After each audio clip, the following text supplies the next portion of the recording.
So thank you very much, Jeff, Sean, Daza, and Sandy. It was really interesting.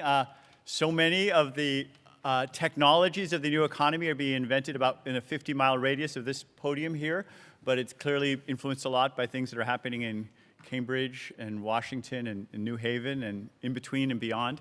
And it's kind of fun to be at this time in history when we are really inventing the new economy very much based on data and decentralization. And that's really very much what the Digital Economy Lab is focused on, is trying to understand this confluence of how technology can change the economy.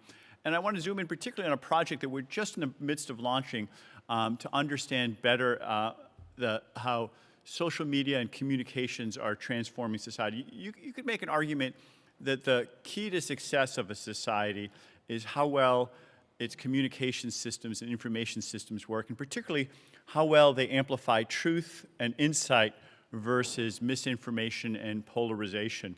And unfortunately, the evidence is that many of the digital technologies and platforms that we've created over the past decade or so, while they've done a good job in making it possible for people to connect to each other, billions of people across the globe, in many cases end up amplifying misinformation and polarization more than we would like. There was research done by some of my colleagues at MIT, my former colleagues at MIT, some of my students and some of Sandy's students, that looked at what was happening with Twitter. And unfortunately, the instinct that a lot of us had that misinformation was spreading more than truth turned out to be true. They found that false information spread about 3 times further and faster on Twitter than truth.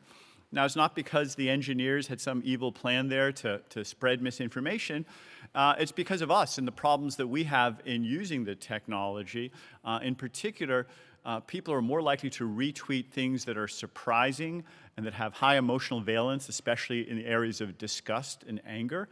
And guess what? Surprising things that make you angry more often turn out to be false. And so we end up retweeting and amplifying and spreading things that end up being false without checking them.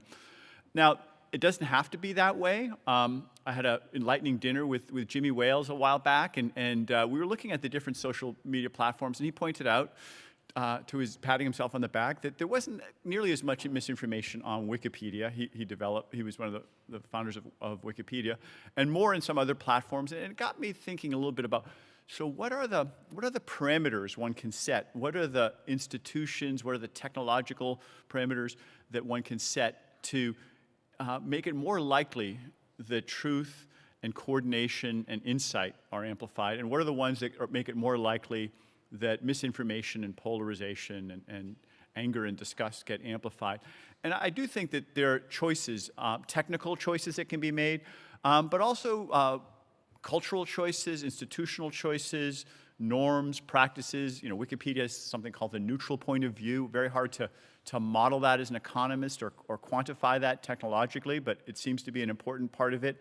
And part of our research agenda at the Digital Economy Lab will be to dive in more deeply to understand better what are those factors.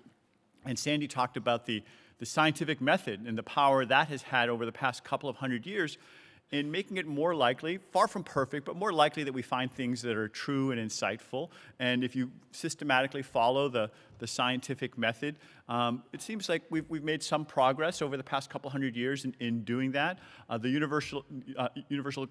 Uniform Commercial Code and Christie's extension of that to social media seems another thing we can look at, that there are some default practices that are put in place, and depending on how you set those, you may get very, very different outcomes. And you want to hope that we can evolve, or better yet, design towards a set of systems, a set of practices that lead us towards, again, more truth, more coordination, and more insight. So that's an ambitious agenda, but one that if we do well, I think will make a big difference in the world. One of the specific projects we're doing to try to get our hands around that is commissioning a set of digital society papers, loosely inspired by the Federalist Papers a couple hundred years ago. As the United States was being founded, people were trying to sort out how to govern this country and what were the principles that would be important. And James Madison and others wrote a series of papers laying out some of the challenges and some of the opportunities and some of their ideas for addressing them that turned out to be very influential. We would love to have a similar conversation now for the 21st century with these new technologies and tools that are available and the new challenges that we're facing, and have people think a little bit about that. So we welcome all of you in joining us in this endeavor and letting us know if it's something you'd like to contribute to. And I think today's sessions have been incredibly helpful in laying out some of the terrain and put some of the potential solutions for that as well. Since I'm standing between you and some delicious refreshments, let me just wrap up by thanking a number of the people that made this possible. First off, of course, our speakers from all today's panels, and in particularly Sandy, who really played a pivotal role in being the catalyst for today's events and laying the foundation for it.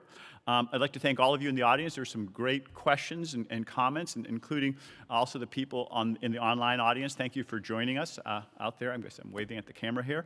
I also want to thank the team at the Digital Economy Lab, Christy Coe, you heard from, Susan Young out front, Sean Hatchie, Megan Deason, Brittany Reeves played important parts. The AV team, Justin and Andrew at Stanford, and the rest of the Stanford AV team as well. So thank you very much to all of you. Let's give a round of applause to all those people that worked on this. So just before I came up here, I peeked outside. There's some really delicious refreshments just outside that door over there. So please join us at the reception. Look forward to talking to you all further. Thanks very much.